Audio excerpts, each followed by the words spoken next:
অভ্যুত্থানের পর ঢাকা দিল্লির প্রথম বৈঠক। ভারতে বসে হাসিনার বক্তব্য, নেতিবাচক প্রচারণায় নাখোশ বাংলাদেশ। অন্তর্বর্তী সরকারের সঙ্গে কাজ করার আগ্রহ দিল্লি। ইউরোপীয় দেশের ভিসা সেন্টার দিল্লি থেকে ঢাকায় আনার আহ্বান প্রধান উপদেষ্টার। প্রোপাগান্ডা ঠেকাতে চাইলেন সহযোগিতা, পাশে থাকার প্রতিশ্রুতি ইইউ।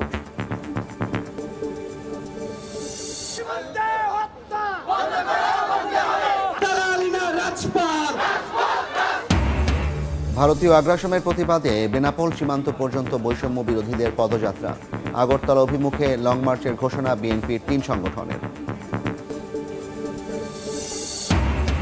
লিটারে ৮ টাকা বাড়ল সয়াবিন তেলের দাম, আজ থেকেই কার্যকর। নতুন মূল্যে বিক্রি ও সরবরাহ স্বাভাবিক রাখতে মনিটরিং জোরদারের ঘোষণা।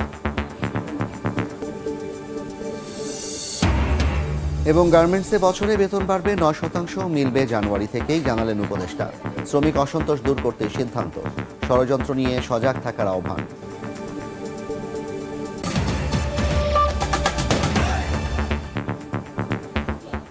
জনপদের সময়ের সঙ্গে আছি আমি জাফর সাদিক। ভারতে বসে শেখ হাসিনার বক্তব্য, দেশটির গণমাধ্যমে বাংলাদেশ বিরোধী অপপ্রচার ও অভ্যন্তরীণ বিষয় নাক গলানো পছন্দ করছে না ঢাকা। ৫ আগস্টের পর প্রথম বৈঠকে দিল্লিকে বার্তা দিলেন পররাষ্ট্র সচিব। অন্যদিকে ভারতের পররাষ্ট্র সচিব বললেন, দুই দেশের জনগণের স্বার্থে অন্তর্বর্তীকালীন সরকারের সঙ্গে কাজ করতে চায় দিল্লি। একদিনের সফর শেষে সন্ধ্যায় ঢাকা ছাড়েন তিনি। ৫ আগস্ট পট পরিবর্তনের পর প্রথমবারের মতো উচ্চ পর্যায়ের আলোচনায় বসল বাংলাদেশ ও ভারত। ঢাকা দিল্লির সম্পর্ক যখন চ্যালেঞ্জিং সময় পার করছে, তখন সফরে এলেন ভারতের পররাষ্ট্র সচিব বিক্রম মিশ্রি। সোমবার সকাল 8:30টায় ঢাকায় অবতরণের পর 11টায় রাষ্ট্রীয় অতিথি ভবন পদ্মায় দ্বিপাক্ষিক বৈঠকে বসেন তিনি। 4.25 ঘন্টার দীর্ঘ বৈঠকে সম্পর্কের টানাপোড়েন নিয়ে খোলামেলা আলোচনা হয় দুই দেশের পররাষ্ট্র সচিবের মধ্যে। উঠে আসে অভিন্ন পানি বন্টন, সীমান্ত হত্যা বন্ধ, ভিসা কার্যক্রম স্বাভাবিক করা সহ বিভিন্ন বিষয়।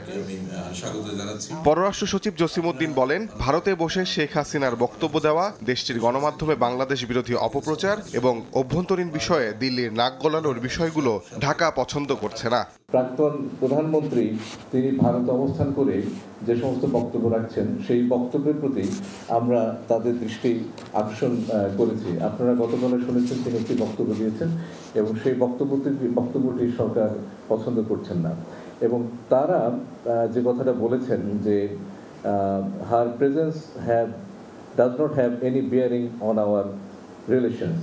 এর আগে সাংবাদিকদের ভারতের পররাষ্ট্র সচিব জানান, দুই দেশের জনগণের স্বার্থে অন্তর্বর্তী সরকারের সাথে কাজ করতে চায় Delhi.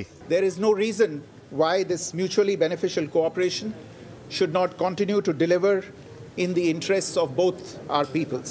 In the development projects that have been executed on the ground in Bangladesh and that continue to be developed, we expect overall a constructive approach on all these issues by the Bangladesh authorities, and we look forward to moving the relationship forward in a positive, forward-looking and constructive direction. বিকালে পররাষ্ট্র উপদেষ্টার সঙ্গে সাক্ষাৎ করেন ভারতের পররাষ্ট্র সচিব। আর সন্ধ্যায় প্রধান উপদেষ্টা ডক্টর মোহাম্মদ ইউনূসের সঙ্গে দেখা করার পর নিজ দেশের উদ্দেশ্যে রওনা করেন ভারতের পররাষ্ট্র সচিব।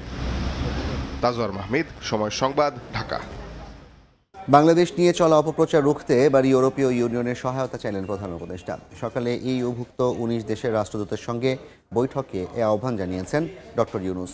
বৈঠকে নির্বাচন সহ অন্যান্য ইস্যুতেও অন্তর্বর্তী সরকারের সঙ্গে কাজ করতে আগ্রহের বিষয়টি তুলে ধরেন রাষ্ট্রদূতরা। এ সময় ইউরোপীয় দেশের ভিসা সেন্টার দিল্লি থেকে ঢাকায় আনার আহ্বান জানান প্রধান উপদেষ্টা।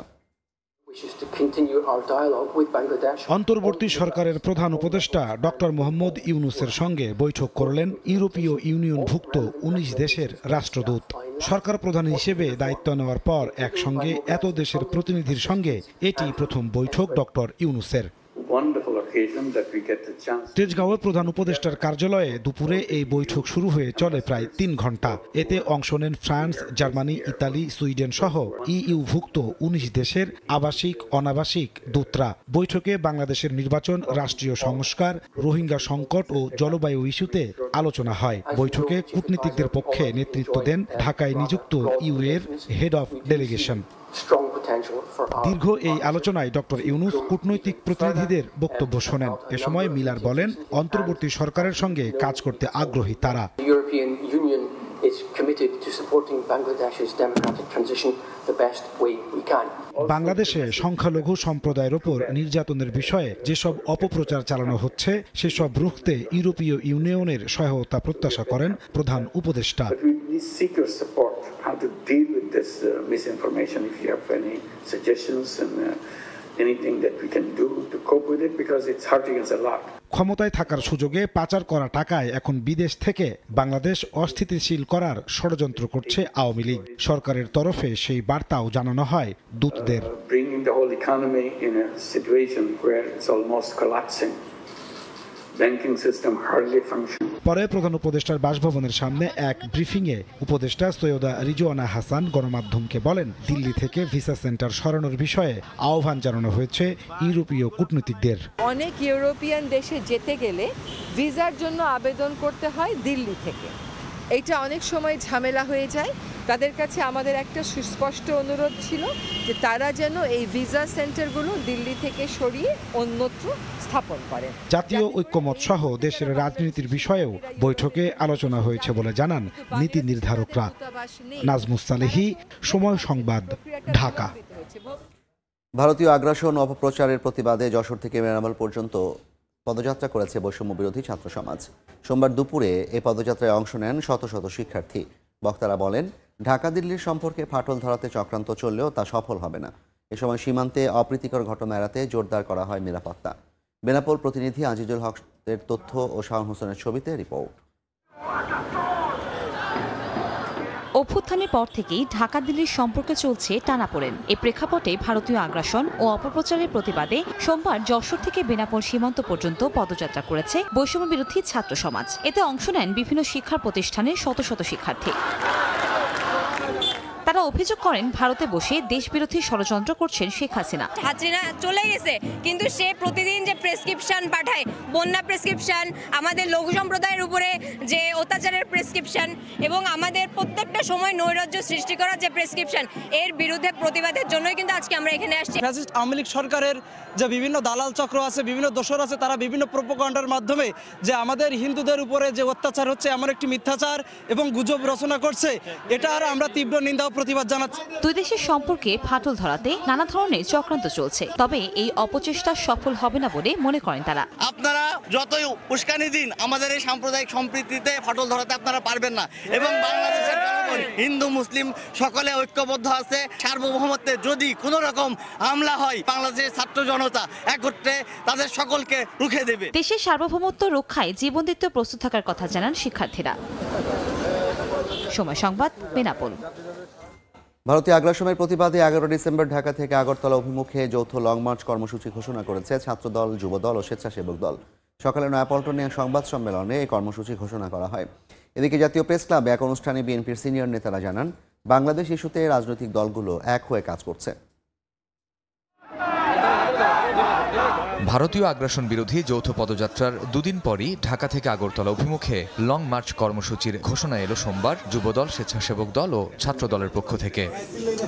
নয়াপল্টনে সংবাদ সম্মেলন করে কর্মসূচি ঘোষণা করেন যুবদল সভাপতি। বাংলাদেশ জাতীয়তাবাদী যুবদল, স্বেচ্ছাসেবক দল এবং ছাত্র দল, এই তিন অঙ্গ সংগঠনের ভারতীয় আগ্রাসনের বিরুদ্ধে আমরা জনগণকে ঐক্যবদ্ধ করে 11 ডিসেম্বর সকাল 8টায় পল্টন থেকে জমায়েত হয়ে আমরা এখান থেকে আমাদের লং মার্চ, শান্তিপূর্ণ লং মার্চ আমরা ইনশাআল্লাহ আগরতলা অভিমুখে আখাউড়া সীমান্ত পর্যন্ত আমরা যাব। এদিন প্রেস ক্লাবে এক আলোচনা সভায় রাজনৈতিক দলগুলোর মধ্যে ঐক্য আছে জানিয়ে বিএনপির সিনিয়র নেতা গয়েশ্বরচন্দ্র রায় বলেন, ভারতীয় মিডিয়ার প্রভাব পড়বে না দেশে, কেননা সাম্প্রদায়িকতা ইস্যুতে বাংলাদেশ ভালো অবস্থানে। ভারতকে ভাবতে হবে এই সাউথ ইস্ট এশিয়া সকল দেশ ছাড়া উনি একা একা কিভাবে চলবে।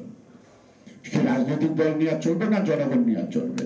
সকল রাজনৈতিক দল কিন্তু একত্রিত হয়েছে এবং each and everybody can realise the action of India. এদিকে ইকোনমিক রিপোর্টার্স ইউনিটি ইআরএফ মিলনায়তনে আয়োজিত এক অনুষ্ঠানে বিএনপির ভাইস চেয়ারম্যান আব্দুল আউয়াল মিন্টু বলেন, দ্রুত নির্বাচনের রোডম্যাপ দেয়া হলে কেটে যাবে দেশের সংকট। সব সংস্কারকে ওনারা করতে পারবেন আমার তো মনে হয় না। অতএব আমরা চাই যে ওনারা যেভাবে আগে কথাটা বলছেন যে ডিসেম্বর মাসের মধ্যে সংস্কার প্রস্তাবগুলো আসুক, তারপরে এই সংস্কার নিয়ে একটা সব দলের সাথে ওনারা কথা বলুক, একটা ঐক্যমত্যে পৌঁছাক, এবং একটা টাইম ঠিক করে কখন ইলেকশনটা দিবে। শেখ হাসিনার কাছ থেকে সুবিধা নেওয়া ব্যক্তিরা এখনও তার পক্ষে কাজ করছে বলেও অভিযোগ করেন বিএনপি নেতারা। বিগত সরকারে একটা গোষ্ঠী দ্বারা পরিচালিত ছিল। কামরুজ্জামান মামুন, সময় সংবাদ, ঢাকা। লিটার প্রতি 8 টাকা বাড়িয়ে বোতলজাত সয়াবিন 175 টাকা ও খোলা তেল 157 টাকা নির্ধারণ করেছে সরকার। ভোজ্য তেল ব্যবসায়ীদের সঙ্গে বৈঠক শেষে বাণিজ্য উপদেষ্টা জানান, আন্তর্জাতিক বাজারে দাম বৃদ্ধি ও সরবরাহ সংকটের কারণেই দাম বাড়ানোর সিদ্ধান্ত নেওয়া হয়েছে। নতুন দামে বিক্রি ও সরবরাহ স্বাভাবিক রাখতে মনিটরিং জোরদার করা হবে বলেও জানান বাণিজ্য উপদেষ্টা। ঢাকার বাজারে হঠাৎ করেই প্রায় উধাও বোতলজাত সয়াবিন তেল, কোথাও কোথাও পাওয়া গেলেও রাখা হচ্ছে অতিরিক্ত দাম। সম্প্রতি ভোজ্য তেল আমদানিতে মূল্য সংযোজন কর 10 থেকে কমিয়ে 5% করায় বাজারে তেলের সরবরাহ স্বাভাবিক ও দাম কমার কথা থাকলেও সেই চিত্র কোথাও নেই। আসন্ন রমজান মাসকে কেন্দ্র করে কিছু অসাধু ব্যবসায়ী কৃত্রিম সংকট তৈরি করেছে বলে অভিযোগ উঠেছে। এদিকে বোতলজাত সয়াবিনের তীব্র সংকট হওয়ায় ভোগান্তিতে পড়েছেন সাধারণ ক্রেতারা। এমন পরিস্থিতিতে সোমবার সচিবালয়ে ভোজ্য তেল ব্যবসায়ীদের সঙ্গে জরুরি বৈঠক করে বাণিজ্য মন্ত্রণালয়। বৈঠক শেষে সাংবাদিকদের ব্রিফিংকালে এডিবল অয়েল অ্যাসোসিয়েশনের সভাপতি মোস্তফা হায়দার ভোজ্য তেলের নতুন দাম ঘোষণা করেন। বটল প্রাইস হচ্ছে 175 টাকা আর খোলাটা হচ্ছে 157 টাকা। আন্তর্জাতিক বাজারে যদি দামটা কমে তাহলে কমবে এবং বাড়লে বাড়বে। এই ফর্মুলার মাধ্যমে এটাকে একটা স্বচ্ছ প্রক্রিয়ার মধ্যে আনার জন্য আমরা অনুরোধ করেছি। আন্তর্জাতিক বাজারে দাম বৃদ্ধি এবং সরবরাহ সংকটের কারণে দাম বাড়ানোর কথা জানিয়ে বাণিজ্য উপদেষ্টা বলেন, নতুন দামে তেল বেচাকেনা এবং সরবরাহ স্বাভাবিক রাখতে নজরদারি জোরদার করা হবে। আন্তর্জাতিক বাজারে দুঃখজনকভাবে 20%-এর বেশি মূল্য বৃদ্ধি ঘটেছে। তো এই কারণে স্থানীয় মজুতদারি বেড়েছে। নেগোসিয়েশনের পরে আমরা একটা মূল্য স্থির করেছি। আমরা আশা করি যে আমরা সমস্ত কিছু বাস্তব ভিত্তিকভাবে নির্ণয় করার ফলে এই অনুমান নির্ভর মজুতদারিটা আজকের থেকে ইনশাল্লাহ বন্ধ হবে। বর্তমানে আলু সহ সবজির বাজার অস্বাভাবিক স্বীকার করে 1 মাসের মধ্যেই দাম নিয়ন্ত্রণে আসবে বলে জানান বাণিজ্য উপদেষ্টা। আলুতে একটা চূড়ান্ত অস্বস্তি বিরাজ করছে, এখানে এটা অস্বীকার করার কোনো জায়গা নেই। প্রসূন আশিস, সময় সংবাদ, ঢাকা। বেতন বাড়ল গার্মেন্টস শ্রমিকদের। 9% হারে বাড়ানো বেতন জানুয়ারি থেকেই পাওয়া যাবে বলে জানিয়েছেন শ্রম ও কর্মসংস্থান উপদেষ্টা। অসন্তোষ দূর করতেই এ সিদ্ধান্ত নেওয়া হয়েছে। দেশি বিদেশি ষড়যন্ত্রের বিষয়ে শ্রমিকদের সজাগ থাকার আহ্বান জানিয়েছেন তিনি। সরকার পতনের পর গেল আগস্টে হঠাৎ অস্থির হয়ে ওঠে রপ্তানিমুখী তৈরি পোশাক শিল্প। এরপর বেতন বৃদ্ধির সক্ষমতা যাচাই, টিফিন ভাতা বাড়ানো সহ 18 দফা উদ্যোগ নেওয়া হলেও সুফল মেলেনি খুব একটা। মালিক পক্ষের এমন দাবির মধ্যেই সোমবার বিকেলে সচিবালয়ে শ্রমিক নেতা ও মালিক পক্ষের সঙ্গে বৈঠক শেষে পোশাক শ্রমিকদের বেতন বৃদ্ধির হার 5 থেকে বাড়িয়ে 9% করার কথা জানান শ্রম উপদেষ্টা, যা কার্যকর হবে চলতি মাস থেকেই। দেশের পোশাক শিল্প চতুর্মুখী ষড়যন্ত্রের শিকার উল্লেখ করে কারো ফাঁদে পা না দেওয়ার পরামর্শ শ্রম উপদেষ্টার। বলা হচ্ছে বিদ্যমান শতকরা 5 ভাগ বেতন বৃদ্ধির সাথে আরও শতকরা 4 ভাগ যুক্ত করে সর্বমোট 9 ভাগ বাৎসরিক ইনক্রিমেন্ট বৃদ্ধির সুপারিশ করা হলো। 1 ডিসেম্বর 2024 থেকে কার্যকর হবে, যা জানুয়ারি মাসে পদীয় বেতনের সাথে প্রদান করতে হবে। শ্রমিক অসন্তোষ নিরসনে নেয়া এমন সিদ্ধান্তে সন্তুষ্ট শিল্প মালিক ও শ্রমিক সংগঠনের নেতারা। শ্রমিক সংগঠনগুলোর পক্ষ থেকে আমি শ্রমিকদেরকে আহ্বান জানাচ্ছি, আপনারা দাবির প্রতি যেটা একটা বাৎসরিক ইনক্রিমেন্ট, এটা তো এটা মেনে নিয়ে যার যার মতো আছে যেভাবে কাজ করতেছে সেভাবে আপনারা উৎপাদন চালিয়ে যান। অসন্তোষ বা কোনো ভুল বোঝাবুঝি থাকবে না। আমরা শান্তিপূর্ণভাবে প্রোডাকশন বৃদ্ধির মাধ্যমে, প্রোডাকশন করার মাধ্যমে আমরা হয়তো বা যেটা আমাদের উপদেষ্টা মহোদয় বললেন যে আমাদের দেশের এই সেক্টরটাকে রক্ষা করতে সক্ষম হবে। এর আগে গেল বছরের ডিসেম্বরে ন্যূনতম মজুরি বাড়ানোর সময় পোশাক শ্রমিকদের বেতন বছরে 5% বৃদ্ধির সিদ্ধান্ত নিয়েছিল শ্রমিক মালিক ও সরকার। দিন মোহাম্মদ সাব্বির, সময় সংবাদ, ঢাকা। জনপদের সময় আরও থাকছেন। অবৈধ উপায়ে নিয়োগ ও পদোন্নতির অভিযোগ। খুলনা প্রকৌশল ও প্রযুক্তি বিশ্ববিদ্যালয়ের আরও 5 শিক্ষক সাময়িক বরখাস্ত। সিন্ডিকেট সভায় সিদ্ধান্ত। কিশোরগঞ্জের মিঠামুইনে সাবেক ডিবি প্রধান হারুনুর রশিদের মালিকানাধীন প্রেসিডেন্ট রিসোর্টে অভিযান চালিয়েছে এনবিআর। বিকেলে ঢাকা থেকে আসা সংস্থাটির একটি দল অভিযান চালায়। জেরোটের বিভিন্ন কক্ষসহ তল্লাশি চালানো হয় আশপাশেও। এনবিআরের পরিচালক চাঁদ সুলতানা চৌধুরানীর নেতৃত্বে অভিযানে অংশ নেন সেনাবাহিনী ও পুলিশ সদস্যরা। প্রায় 1.5 ঘন্টা ব্যাপী অভিযানে রিসোর্ট থেকে 4টি কম্পিউটারের হার্ড ডিস্ক ও বেশ কিছু নথিপত্র জব্দ করা হয়। রাজস্ব ফাঁকির অভিযোগে তদন্তের অংশ হিসেবে অভিযান চালানোর কথা জানিয়েছে এনবিআর। অবৈধ উপায়ে নিয়োগ ও পদোন্নতি পাওয়ায় খুলনা প্রকৌশল ও প্রযুক্তি বিশ্ববিদ্যালয়ের আরও 5 শিক্ষককে সাময়িক বরখাস্ত করা হয়েছে। বিষয়টি নিশ্চিত করেছে বিশ্ববিদ্যালয়ের জনসংযোগ শাখা। গত 5 ডিসেম্বর বিশ্ববিদ্যালয়ের 95তম সিন্ডিকেট সভায় এই সিদ্ধান্ত নেওয়া হয়। বরখাস্ত হওয়া শিক্ষকরা হলেন মানবিক ও ব্যবসায় বিভাগের অধ্যাপক ডক্টর মাসরুরা মুস্তফা, আইইএম বিভাগের অধ্যাপক ডক্টর সুব্রত তলাপাত্র, বিইসিএম বিভাগের সহযোগী অধ্যাপক ডক্টর মোহাম্মদ ইকরামুল হক, ইএসই বিভাগের সহকারী অধ্যাপক নিবিড় মণ্ডল এবং মানবিক ও ব্যবসায় বিভাগের সহকারী অধ্যাপক শাহরিয়ার রোমান।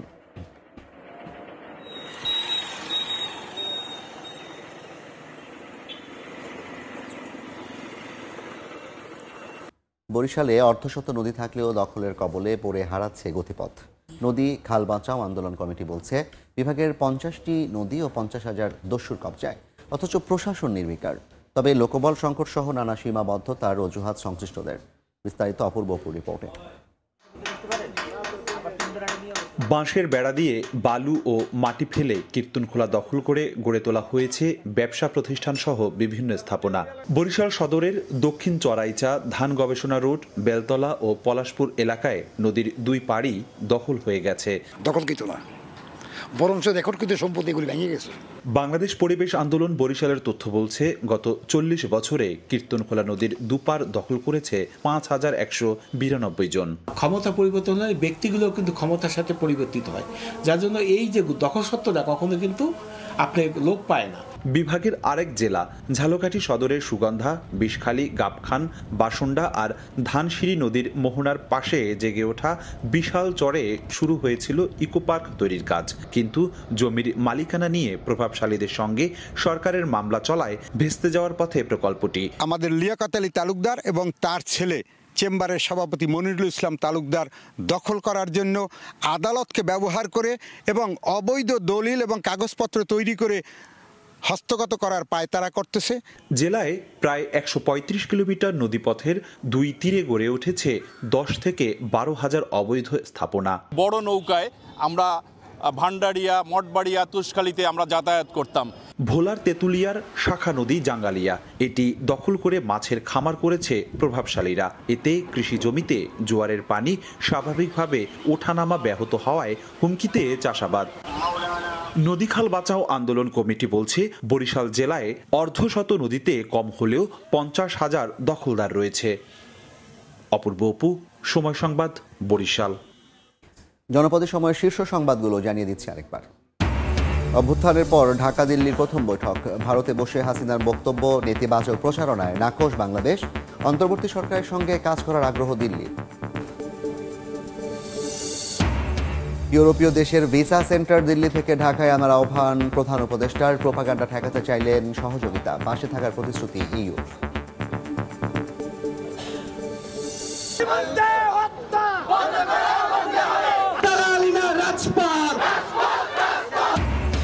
ভারতীয় আগ্রাসনের প্রতিবাদে বেনাপোল সীমান্ত পর্যন্ত বৈষম্য বিরোধীদের পদযাত্রা। আগরতলা অভিমুখে লং মার্চের ঘোষণা বিএনপির 3 সংগঠনের।